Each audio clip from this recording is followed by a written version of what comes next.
With the exception of maybe a few examples, dinosaurs don't have any common names. Think about how every animal today has a scientific name, but then it also has like a common colloquial name that everyone just calls it. No one calls, a wolf Canis lupus, casually. They call it a wolf, or they call it whatever it is in their language. We don't do this for dinosaurs. We do this for other prehistoric animals. We call mammoths mammoths. It has a scientific name, Mammuthus, which is taken from the word mammoth. Megatherium, we call those giant sloths.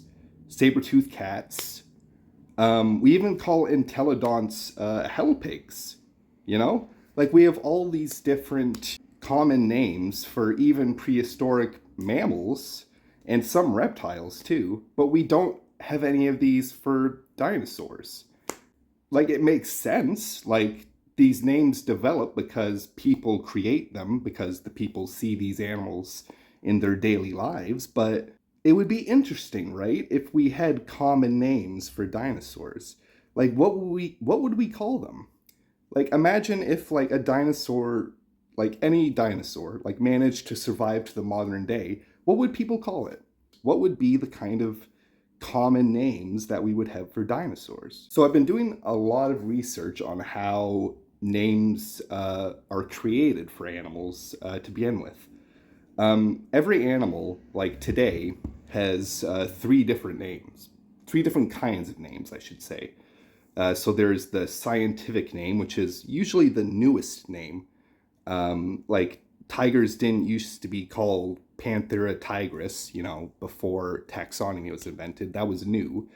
But basically, it's just the scientific name. In a lot of cases, the scientific name is based on the common name for the animal. Like Panthera, panther. Panthera leo. Leo means lion, Things like that.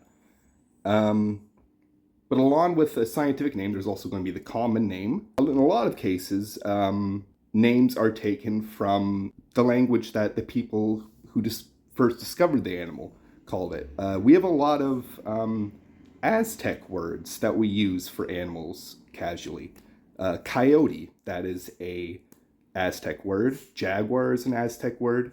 I believe caiman is an Aztec word. So I wanted to really kind of think about this in like each example.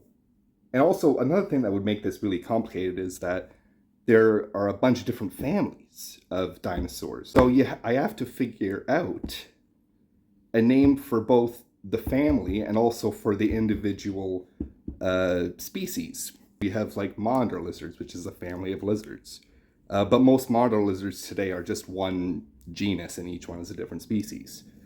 So with each family of dinosaur, I have to come up with a name for the family, like, like bear, like dog, like cat, things like that.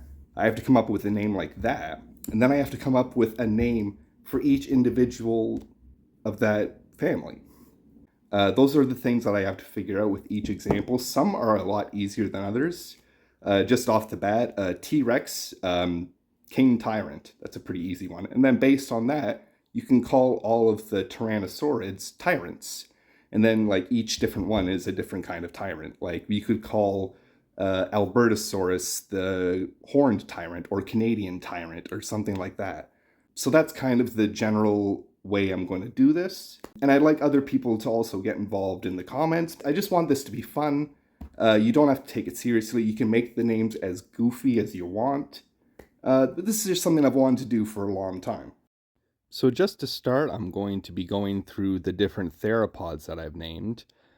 There are like a crazy amount of theropods, and they're a very diverse group, so there was a lot of options that I had and a lot of challenges for coming up with different names and making sure that I didn't use the same name more than once. Without a doubt, the easiest group were the dromaeosaurs because we already have a colloquial name for them, raptors, which is thanks to Jurassic Park. They're kind of the only example of a dinosaur that has a colloquial name. For some, like Tarbosaurus, I decided to use a name that fit the language that the animal originated from. I also kept in mind that names can sometimes be misnomers. Like, the majority of people know that koala bears are not bears, but sea lions are also not even related to cats, but are more closely related to dogs and bears. That's just a small bit of what I've come up with so far. I'm going to be making more of these for sure. My overall goal is to get at least somewhere between 50 and 100 species from the main dinosaur groups. So 50 to 100 sauropods, 50 to 100 theropods, and 50 to 100 ornithischians. That's going to be my goal. I'm not going to do every single one, obviously, but I feel like, getting a few hundred would be pretty cool. Like I said, if anyone has any ideas for a name that they thought would fit a certain dinosaur or a different prehistoric animal, it doesn't have to be a dinosaur, put it in the comments.